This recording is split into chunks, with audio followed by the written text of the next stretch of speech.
And again, now I'm giving up the growth potential on that money and it's gone forever. Forever. Get the banking process working for you. It is no mystery that the economy is going to the toilet. The value of the dollar is sinking. You need to get your money working for you every single day. Get that banking process working for you rather than against you. Are you saving money in a commercial bank? Are you storing capital at the commercial bank? I'm here to tell you, if you are, stop right now, please. All you're doing is making other families wealthy off of your hard-earned dollars. The banking process is working against you rather than working for you.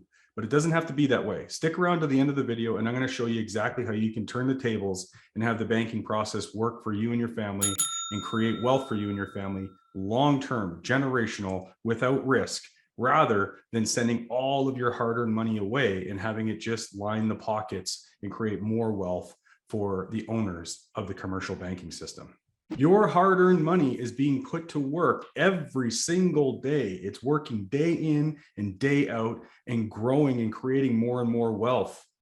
The problem is it isn't working for you. It's working for the owners of the bank that you're flowing that money to and through. You're storing money in someone else's bank, and that financial energy of those dollars and those deposits are being captured and put to work for other people, not for you. That is the problem. Well, I got good news for you. It doesn't have to be this way. So stick around to the end of the video and I'm going to show you how you can get the banking process working for you rather than working against you. What do I mean by you're creating wealth for other families? Well, let's just take a minute to think about the actual process of banking. Rarely do we actually think about the process of banking, and even less rare, if not ever, we never think about the importance that it plays in our life as it relates to our financing needs. Now, think about banking for a moment. You earn an income. That income flows to someone else's bank, and maybe you're saving some of that money, and then you invest some of that money, and then you go access that money to spend and achieve the objectives that you need to achieve for your family. But when that money gets deposited into someone else's bank, what does the bank do with your money? Do they just let it sit there and collect dust? No, we all intuitively know that the bank doesn't just let your money sit there. They can't. If they don't keep that money in motion, the bank will collapse. They have to lend that money out to create income streams, generate more profit for the shareholders of the bank. So where does the bank get their money from that they're lending out to people for mortgages and cars and lines of credit and consolidations and credit cards and all these other things? They get them from your deposits. A bank cannot make a loan without a deposit. So let's think about that for a minute. They're getting those deposits from you, the customer. You're capitalizing someone else's bank so that they can create wealth for the shareholders of that bank. We've been convinced that that we need banks. The reality of it is banks need us, because without our deposits, they cease to exist. They're not lending out money and creating income streams without your deposits. That is how the banking process is working against you. Never mind borrowing money and paying interest and making payments and them having all the control. That just adds to the pain of what's going on and how the banking process is working for you, paying all that interest. Well, the fact that they're using your money to grow their wealth, that ought to be pain enough. Never mind, again, paying interest to other people, but also you spend $1, someone's already earned off that dollar, and now you spend the dollar and permanently transfer it away from your family, and now you're giving up the interest that you otherwise could have earned on that money had you been able to leave it into some sort of interest-bearing account. So we're always growing and then diving down to the bottom and having to work hard and climb back out of that pit. Think about momentum for a moment. You're pushing a rock up a hill.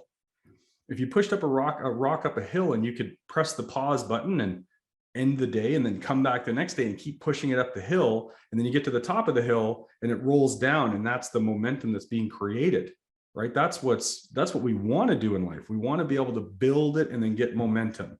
The problem with banking is that you're pushing the rock up the hill, you get halfway that day, and then you need to achieve an objective. You need to access money. You need to create some kind of result with your capital. That's the equivalent of letting the rock roll down the hill and then starting back over again. Meanwhile, The banks all day long, we're the ones pushing the rock up the hill for the bank. So I don't know if that gives you an analogy, a visual to think about, but momentum is what we want to create on our money. And we're constantly losing the momentum on our money while banks are building momentum on the money.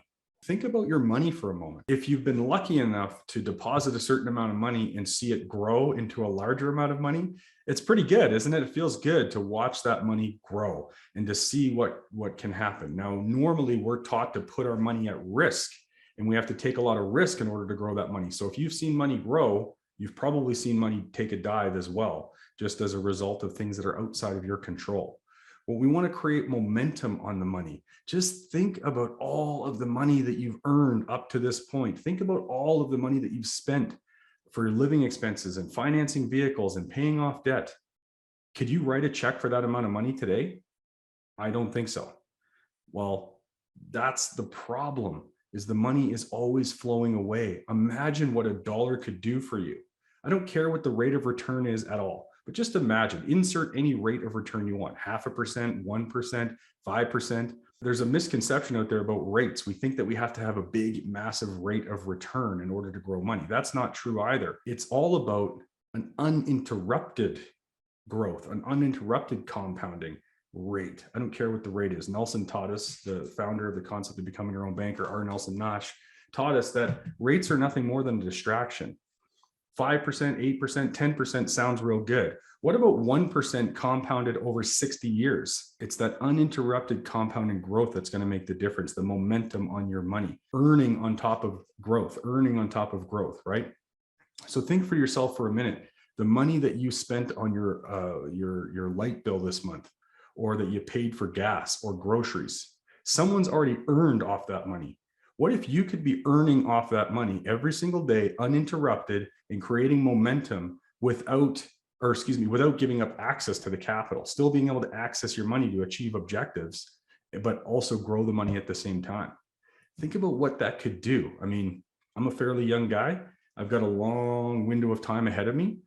What am I doing today with my capital to benefit future Vern and my family? Well, that's what the process of becoming your own banker is all about. And again, stick around to the end of the video and you're going to see how we can create what I'm talking about. We can have the banking process work for us rather than work against us. We can actually create a system that allows us to grow our money uninterrupted for the rest of time.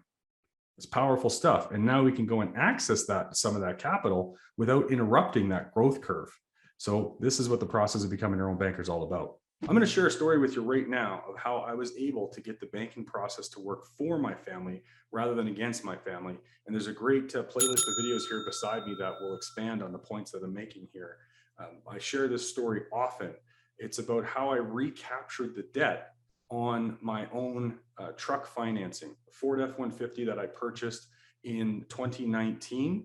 I needed a vehicle for my family. I didn't have all the capital that I need built up in my policy system at that time, my system of policies, in order to finance the vehicle. I needed to go the traditional route because we had broken down vehicles, and I'm not a vehicle guy. I just wanted low barrier to entry, a reliable vehicle for me and my family.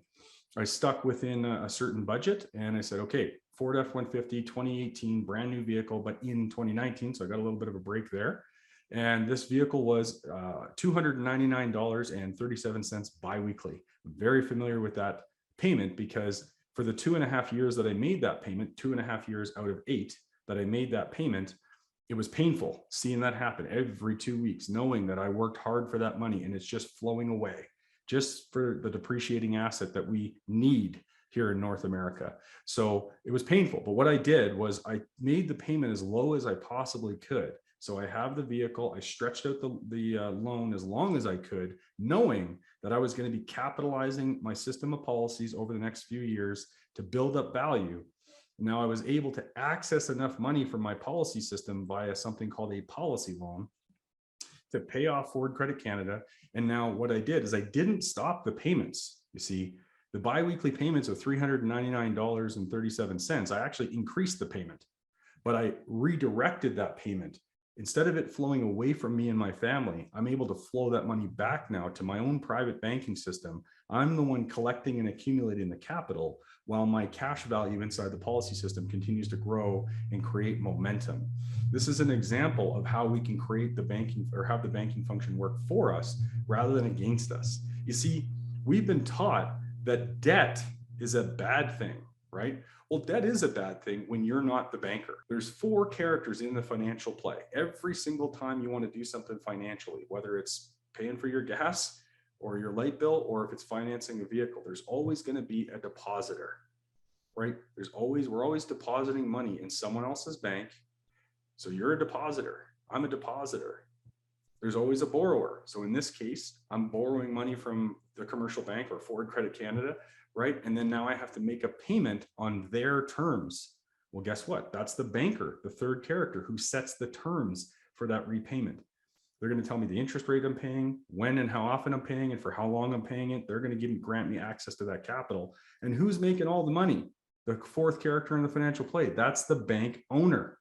Well, by implementing the process of becoming your own banker, the infinite banking concept, using a system of policies as our private warehouse to store our capital and fulfill our financing needs, ideally with what's called a mutual company, I'm now able to become all 4 characters in the financial play. Am I making deposits? Yes. Instead of depositing money into a savings account or a mutual fund or wherever you're storing capital today that's outside your control, what I do is I store money in the form of premium at a company that I co-own, company that's been profitable ever since they've opened their doors. I co-own the business. So I deposit capital in the form of premium in my permanent participating dividend paying whole life system of policies. So I'm a depositor. Am I a borrower? Absolutely, I'm a borrower. I can go access money from someone else's pool of cash, borrowing it from a line of credit or a loan or whatever, and then having to make a payment and interest and flowing more money away from my family. Or I could access money from cash that I've built up and saved, hypothetically speaking, because I don't save money in commercial banks, but I'm just giving you an example. If I had a pool of cash, I could go, withdraw the money from the bank and achieve an objective. And again, now I'm giving up the growth potential on that money and it's gone forever. As soon as you spend $1, it's gone forever. Or I can go back. I have the ability to access money via a policy loan up to 90% of my total cash value, no questions asked, because I own the policy. It's a legally binding contract that I own and I control. I merely have to make deposits. The life insurance company is on the hook to fulfill all of the other contractual benefits. So I can go access that money, because that's one of the contractual guarantees, access up to 90% of the total cash value, no questions asked. And then I can go and achieve the objective. So now I'm a borrower, aren't I? But where am I borrowing the money from? I set the terms. I set the repayment schedule. I'm borrowing money from my own policy, borrowing, not withdrawing. So I'm borrowing against the value that's growing. So I'm not interrupting that compounded growth inside the policy system. Well, that brings me to character number 3. If I own the policy, I'm now become the banker. I'm the one who decides whether or not I want to access the money.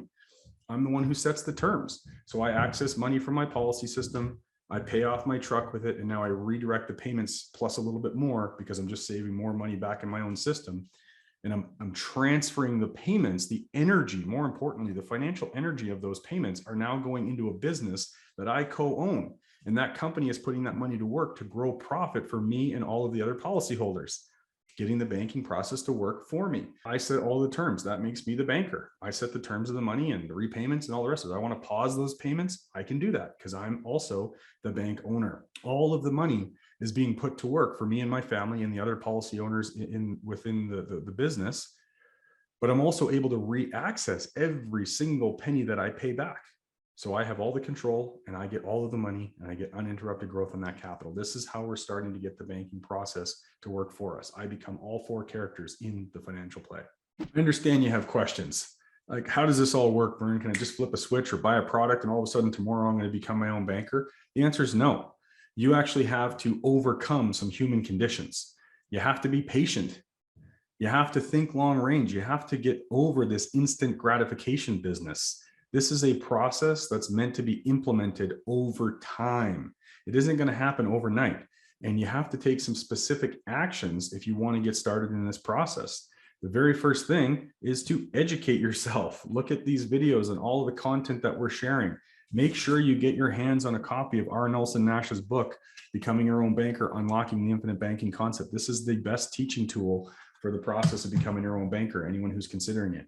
And you have to work with a good coach. You have to work with someone who's an authorized infinite banking practitioner through the Nelson Nash Institute. And this person has to be focused on the process, not a product. Nelson made it very clear to us that we don't need a permanent participating dividend paying whole life policy to implement the process of becoming your own banker.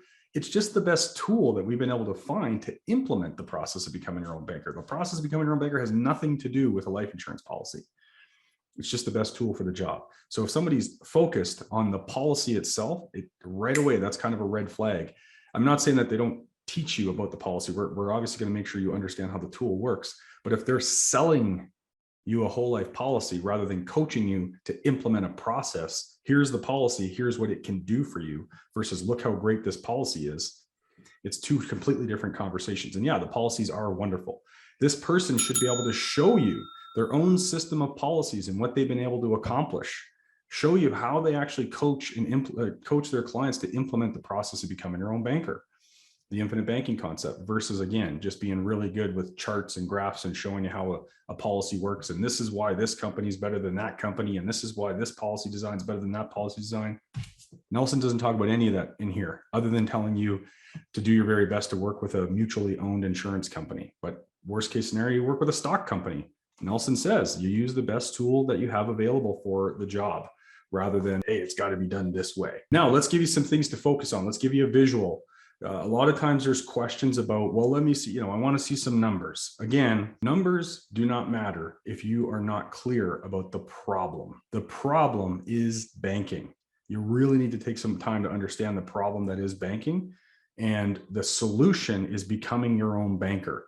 If I can understand the problem of banking and I can understand that the solution is the process of becoming your own banker, that's when I can start looking at numbers and all the things that matter that way. If you're buying a policy because you think the numbers look real good, you're not implementing the process of becoming your own banker. If somebody's showing you how great these policies are, rather than coaching you on how we can actually use the policy system and implement it to achieve the process of becoming your own banker, you're not being coached on the process of becoming your own banker. You're being sold a product. Okay. Again, I stand by these policies. They're great tools. They're great products, but a product is useless if I don't know how to use it, right? If you are given the greatest ride-on mower on planet Earth, but you don't know how to turn the darn thing on, it's not really going to cut any grass for you. It's pretty useless. So if you've got the greatest policy on planet Earth and it's been designed impeccably and all that stuff, but the person's not showing you how to implement the process, it's a pretty useless tool to you. Okay. So we need to have the right tool, but we also have to have the right coach to help us implement the process. So let me go ahead and just share my screen with you here. I'm going to walk you through the process by showing you how the tool actually works. Okay. You can see here, I'm just showing a policy here. I've redacted the important information. This is sort of part 2 to whole life insurance instead of banks. The most powerful debt weapon exposed. You can see part 1 of this video that I recorded back in November of 2021 at the link here above. So it'll just add more context to what I'm sharing here today. I'm going to focus in on how do I actually use the tool rather than going in too much about how the tool is designed. I talk a little bit more about the policy design in video part number 1. But you can see in that other video, I share that, look, I own policies at stock companies. I own policies at mutual companies. They're all great tools. They all have the same contractual guarantees. I'm not doing a commercial here for Equitable Life of Canada in particular, but in terms of the process of becoming your own banker, this is, as far as I know, this is the only mutual company that we can use that has the right tool to implement the process of becoming your own banker. So the policies that are sold at Equitable Life of Canada make me a co-owner in the business. That's why I place a lot of my policies at Equitable Life of Canada. I want to have ownership. I want every penny that I put into the policy system to get put to work for me and my family. So I'm going to give you kind of a snapshot of, you can see here some of the values within a policy system here. I'll let the cat out of the bag. This is one of my own personal policies, even though I still redacted the information. I'm going to show you some specific values. Again, I'm not going to go too much into how the tool works. I'm going to show you the values page is what I refer to as my inventory. Most people store money in the commercial bank, or they save it here, they save it there. I'm not talking about investing. I'm talking about saving. I'm talking about building your warehouse of capital so that you can achieve objectives. Investments are a totally different conversation. Everything that you do financially today begins with the foundation of banking. I cannot buy a vehicle or pay off a debt or invest in anything without the process of banking. And the only way for me to get a better rate of return on my investments or to eliminate debt quicker is to control the banking function as it relates to my needs. So I'm going to show you how I use this tool for banking. Okay. First things first. Right now, this is just some numbers on a page. Okay. You don't really need to worry about this thing called the cash surrender value. That's a common misconception too. I'm not going to talk much about that, but I'll just tell you the only reason or only time the cash surrender value really comes into play for me is if I was literally going to think about that, surrender the policy. So I could care less about cash surrender value. Okay. I care about the total cash value. And the main important thing that I care about here is my loan availability. Now, loan availability sounds bad again, right? Because you think, oh, it's a loan, I got to pay it back. And think about the process of banking. If I borrow money from someone else's bank, yes, I have to pay it back on their terms and send money away. If I borrow money from my own system, I can pay the money back on my own terms. And who gets all the money? I do. So think differently about this process and the word loan. If you own the debt, it's not a bad thing. So first things first. Now, unfortunately, with these these policy summaries here, these values that you're looking at, what you can't see is the date on the form. So you're just going to have to take my word for it. Okay, this is from December 1st, 2021. Okay, I'll just let you know that obviously I'm going to give you a kind of a snapshot, a day in the life of the McCarty family banking system here. Now I'm going to I want you to pay attention to this number, loan availability. Okay. If I go to the next day, this happens to be December 2nd. Okay, 2021. Oops, 2021. Now let's see what happens to my loan availability. Oh, it went up. So yesterday I had $570.84 that my family could access to use for something. So imagine that this was just a balance in your checking or your savings account.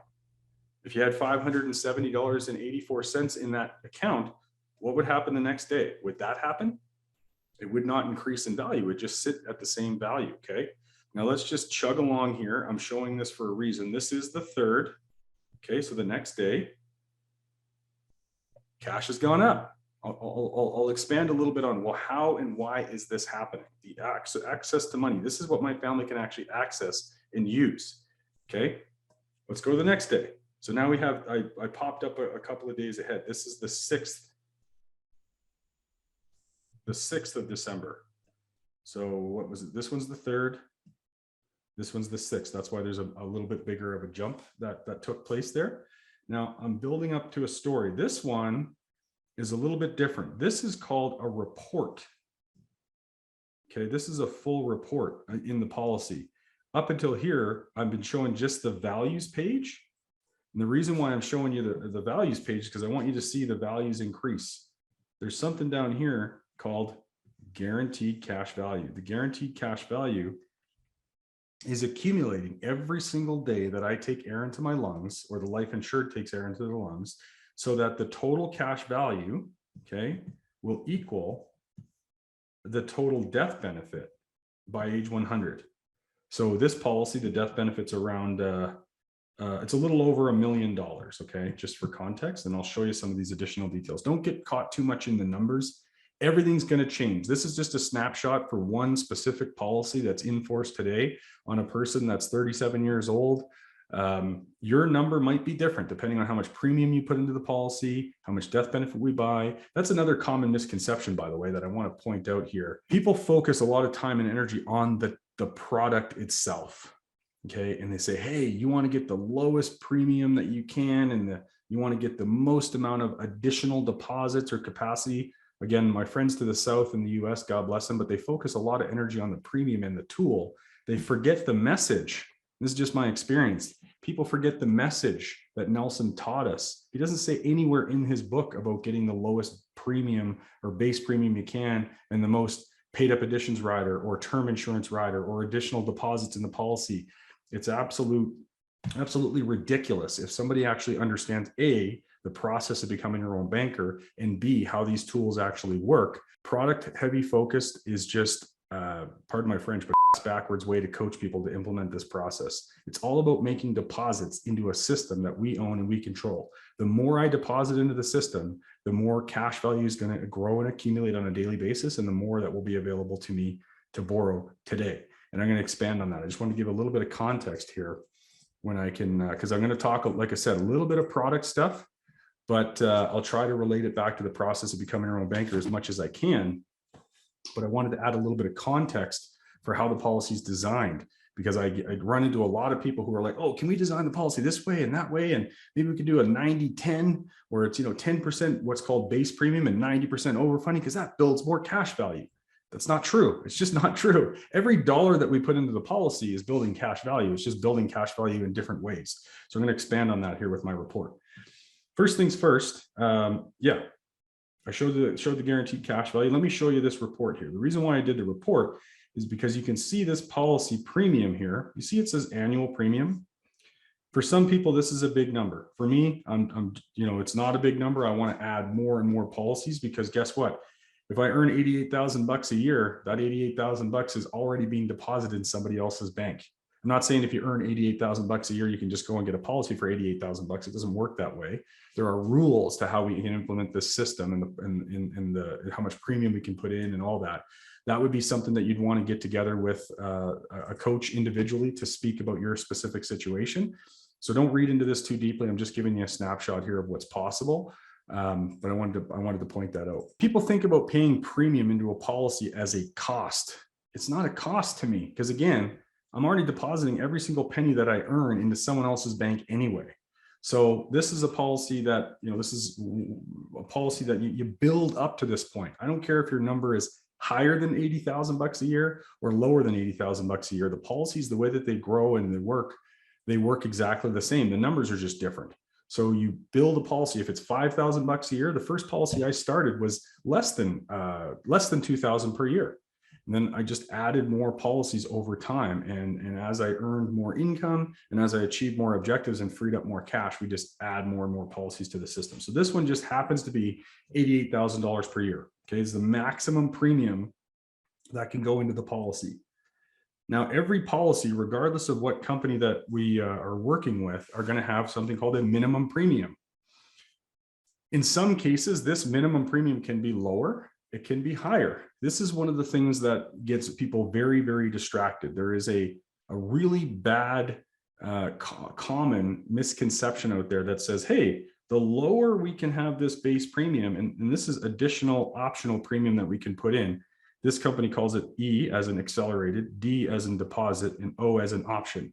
Regardless of what company we're working with, it's all the same. It's just an additional premium that we can put into the policy that adds up to our total. And people think the higher this is and the lower this is, the more cash the policy is going to produce and the better the policy is going to be. And that's absolute garbage. It just tells me that the person doesn't understand how the tool works and they don't understand the process of becoming your own banker. So I'm going to break a little bit of that down while we go through the policy. Why is mine designed this way with this, or why is this one designed this way with this kind of ratio? I'm going to show you exactly what these numbers are doing, okay? This base or required premium is what's actually paying for the base plan of the policy. The starting death benefit of this policy is $1,033,520. So what's happening is there's actually cash value accumulating on this total every single day, such that the total death benefit and the total cash value match by age 100. So every single day the life insured takes air into their lungs, there's cash value accumulating. It's only going in one direction, such that it matches this total death benefit by age 100. So the question for you is, okay, where is that coming from? It's coming from this base premium right here. Okay, this base premium is what is actually creating the starting death benefit of the policy. If this is what's driving the daily growth in the policy, the lower this number, the lower my daily growth is going to be. So do you want cash accumulating every day toward $100,000 of death benefit? Or do you want cash accumulating every single day toward $1 million of death benefit? Right? The larger death benefit I purchase, yeah, the base premium is going to be larger. Now you have to get a policy that fits your needs. $22,000 a year as a base premium might be way too low for you.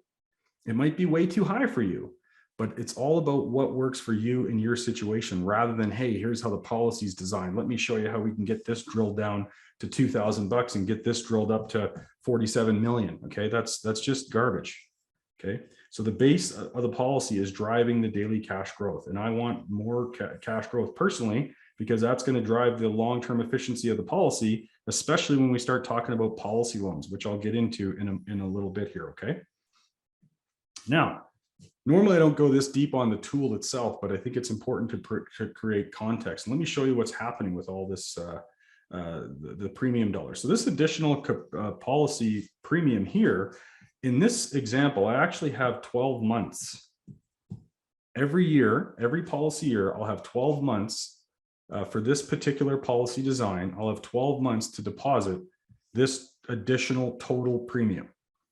Okay, I don't have to put it all in at once, which in this case, this person didn't put all this policy premium in at once, and I'm going to show you how that works. But we have 12 months to either lump sum or chunk this premium in. Now, ideally, in a perfect world, we're actually making a one-time deposit annually, every single year. We're going to deposit the maximum premium every year at the beginning of the policy date, because then we have 365 full days for that cash value to accumulate. But if I have to put it in chunks throughout the year, it's more important that I get it in than how I get it in. But I'm just pointing out that in a perfect world, we're going to make one lump sum deposit. Now, what does this additional premium do that we're depositing into the policy? We already covered this starting premium here creates my beginning whole life amount. And in this case, because this person had a large need for death benefit, not because they wanted to get the premium structured a specific way, they had a large need for death benefit. We added a 10-year term rider to the policy of $3 million. So I add 3 million of term to my 1 million and change of whole life. That means the starting death benefit is just north of $4 million. Okay, so if the person passed away, then there'd be $4 million tax-free that would get paid out. Now, a lot of times people are adding those term riders just because it's going to add additional deposit capacity to the policy. That is not a very good reason to add a term rider. You should have a term rider on there for a purpose, like death benefit. Now, it just so happens that when I add a term rider to the policy, it allows me to deposit additional capacity here as additional premium if I'm approved medically and financially to do that. Okay, so I just happen to have a little bit of extra capacity into the policy because it's all depends on how much death benefit we're purchasing. It's important to design the policy for a purpose that actually matches your needs. Okay, the person needed to have $4 million worth of coverage, so that's why we want to put the most amount obviously into the whole life, but then based on their budget, we top the rest up with term insurance. Now, with this term insurance, we get a little bit of extra deposit capacity in terms of premium into the policy, which I'll explain to you what it does. Basically, what the insurance company will do in this example, they'll give us up to the amount of whole life. So let's just call it $1 million. 1 million out of this 3 million of term will be kind of like a credit, for lack of better terms. It'll allow me to deposit more into the policy. So if there was no term rider on the policy itself, this number that I could put in, and I'm just making this up, this isn't an exact science, it might be closer to like 30,000. Okay, but as soon as I add the term rider up to the equal amount of the whole life, it'll increase the deposit capacity. But if I put a $10 million term rider, it's not going to increase the deposit capacity anymore. Or if I had to bring it down to 2 million, it won't bring it down any less. But if I bring it down to below the whole life amount, so the whole life amount's $1 million, if this term rider comes down to like 500,000, then yeah, the additional deposit capacity would be lower. Okay, so just a little bit of context. Now, what do these premiums do? As I said, the base premium's paying for the base whole life policy and creating daily cash accumulation. Now, when I take any amount of money from here and I deposit it into the policy as premium, what it will do is it'll immediately purchase paid up additional death benefit. This is actually death benefit. So the new permanent death benefit is actually this 1,033,500 plus this amount. Now there's cash value accumulating toward this total such that it matches by age 100 every single day. But the person is 37 years young. So it's almost like this new death benefit that was purchased in the policy was purchased at age 0. So they need to get caught up to age 37 on that pool of death benefit to get on track so they can keep piling cash up every single day to match by age 100. So there's going to be an immediate influx of cash value in the policy right away to allow us to start borrowing money. So that's where people get that common misconception where they think, hey, the higher I can get this number and the lower I can get this number, the more cash value it's going to build. It's just different types of cash value. This one's driving daily growth, which is really important for the efficiency of the policy and to make sure that we're always net positive in terms of daily accessible growth on top of the interest that's accumulating on the loans that we borrow, which I'm going to expand on in a moment, okay? So let me show you, if I go back here to this day, you can see here that on December 6th, the total premium deposited into the policy up to that point was only the base whole life and the term rider amount. Do you see? It was only $22,114.77.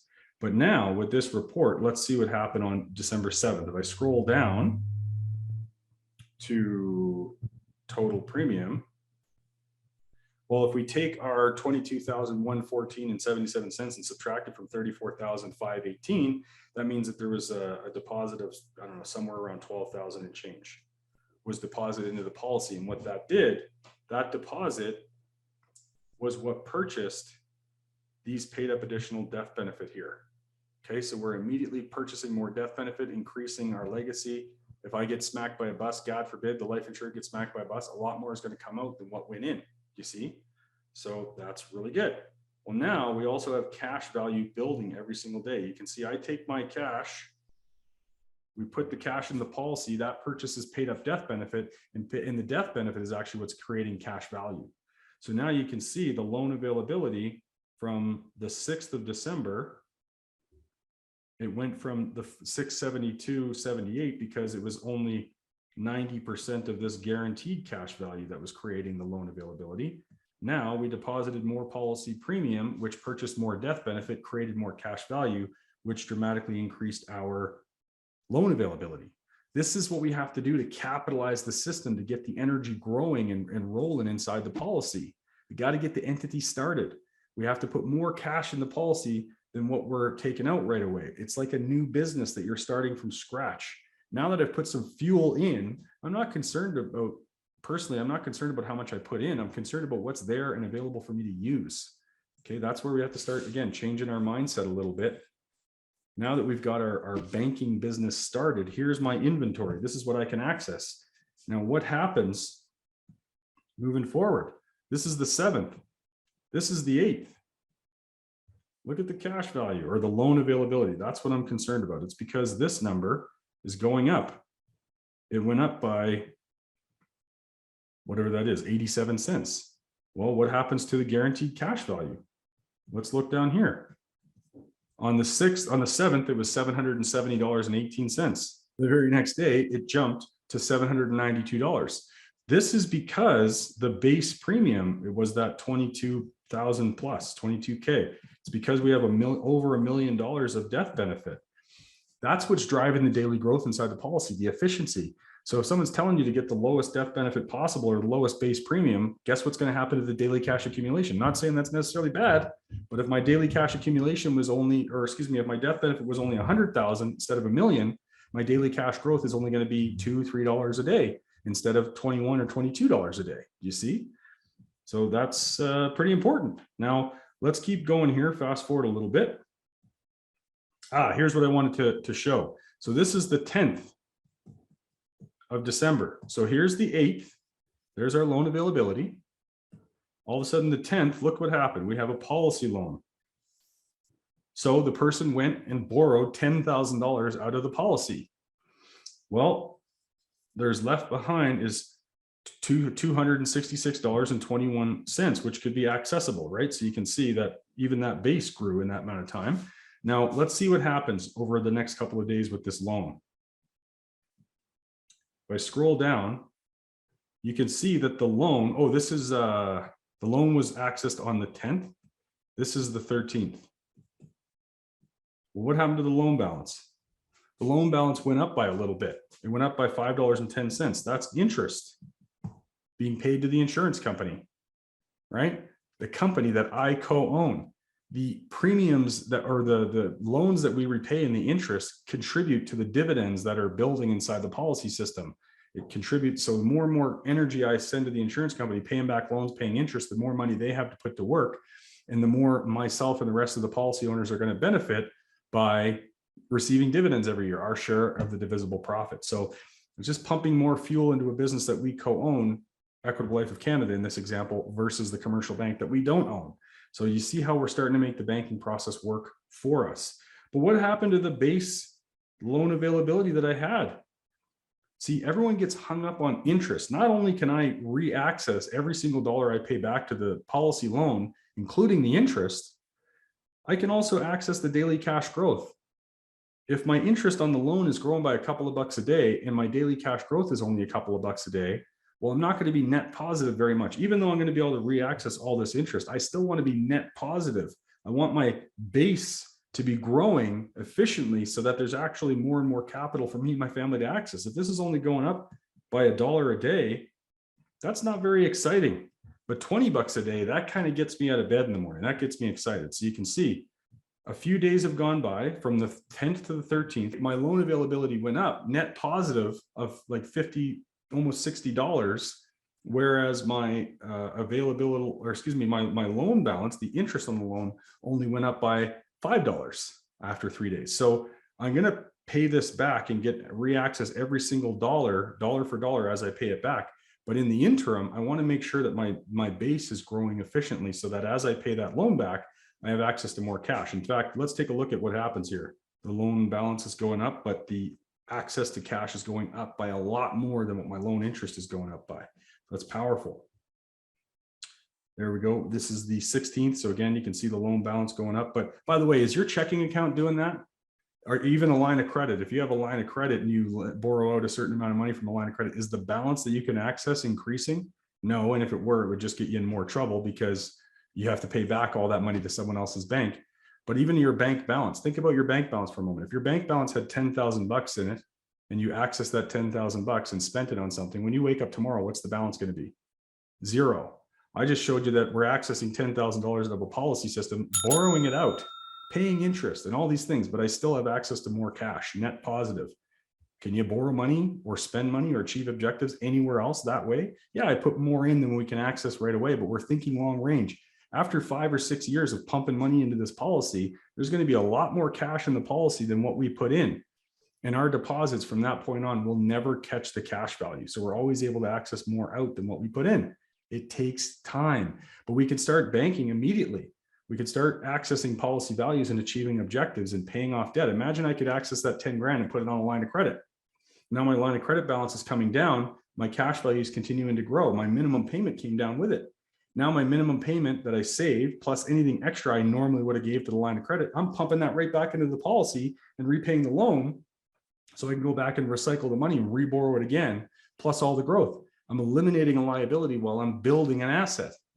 It's like so powerful. This is the 16th, early in the morning. This is the 16th later in the day. What happened? So let's look at our loan balance on earlier in the 16th, $10,010.19, and we had $383.06 to borrow. Well, now our balance came down by $400 or $500 and our loan principal went up. So we could do the math. You could take this number and subtract it from this number. And what number would you get? $431.26 because a loan repayment was made.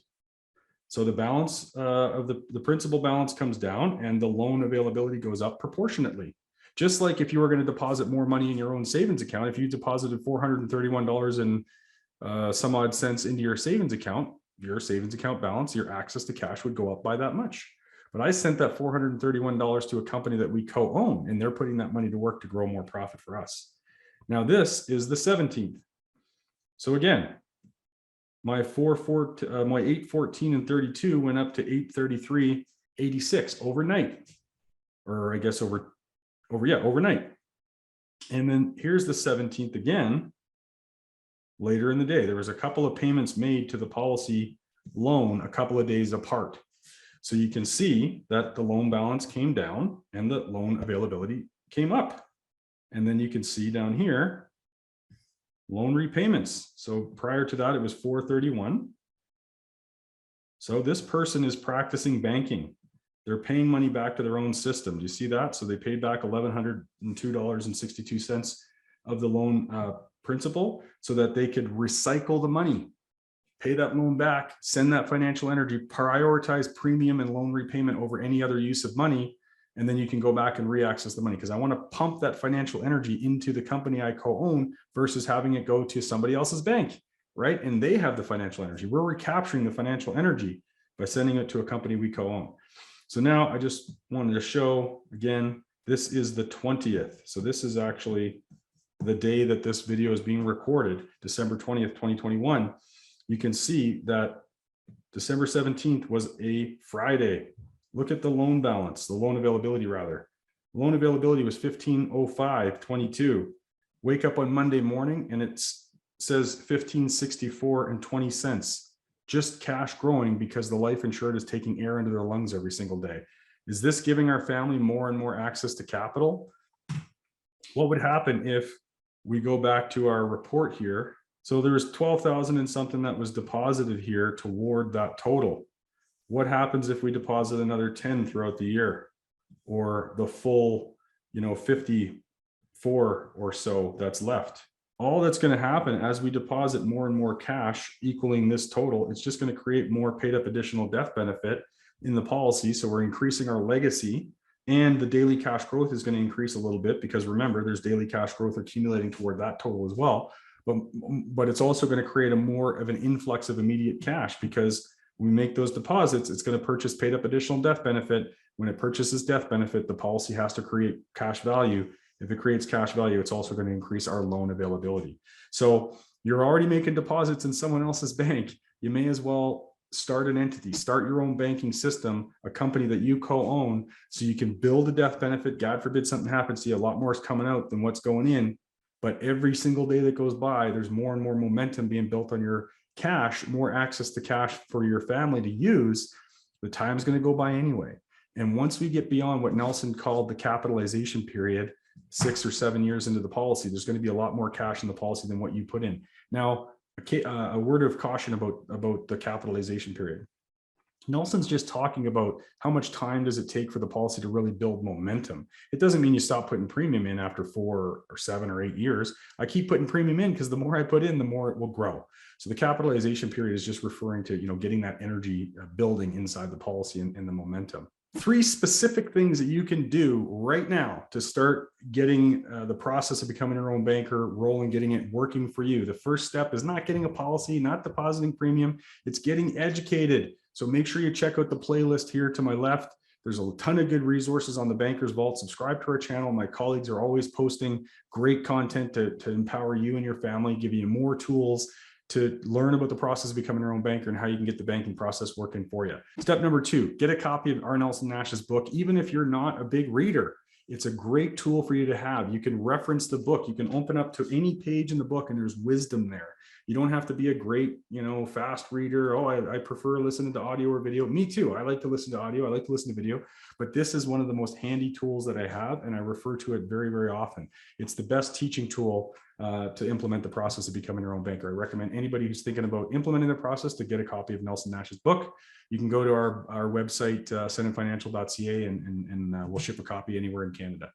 And step number 3 is to, I would say get in touch with our team. There's going to be a link in the post description below that will allow you to get in touch, ask some questions. We are authorized infinite banking practitioners. We're the best in Canada at implementing this process, but you don't have to do business with us. Just make sure that you're working with somebody who's an authorized infinite banking practitioner through the Nelson Nash Institute. You can go to infinitebanking.org, go to the practitioner finder, and you can look the person up who's telling you that they're a Nelson Nash Infinite Banking practitioner. Now, the other thing with that, though, I must say, even if they're a practitioner at the Nelson Nash Institute, have them show you their system of policies. What have they been able to accomplish? Make sure that they're somebody who is walking the talk and practicing what they preach and practicing what they teach. Okay. So that's 3 specific things that you can do. Now, I implore you to investigate this process, educate yourself, get the banking process working for you. It is no mystery that the economy is going to the toilet. The value of the dollar is sinking. You need to get your money working for you every single day. Get that banking process working for you rather than against you. And you're already working, you're already depositing your money. Up until this point, you didn't realize that that was working against you. Now that you know, it's time for you to take action and redirect the flow of that financial energy into a system that you own and you control, into a company that you become a co-owner in, so that the banking process can start working for you rather than against you. Make sure you check out that video above that I mentioned earlier. That's part 1 of this video, and get in touch with us if you have questions. Make sure that you reach out to Ascendant Financial and get into one of our great teammates' calendars so that we can help you determine if the process of becoming your own banker is going to be a good fit for you. All the best. Take care.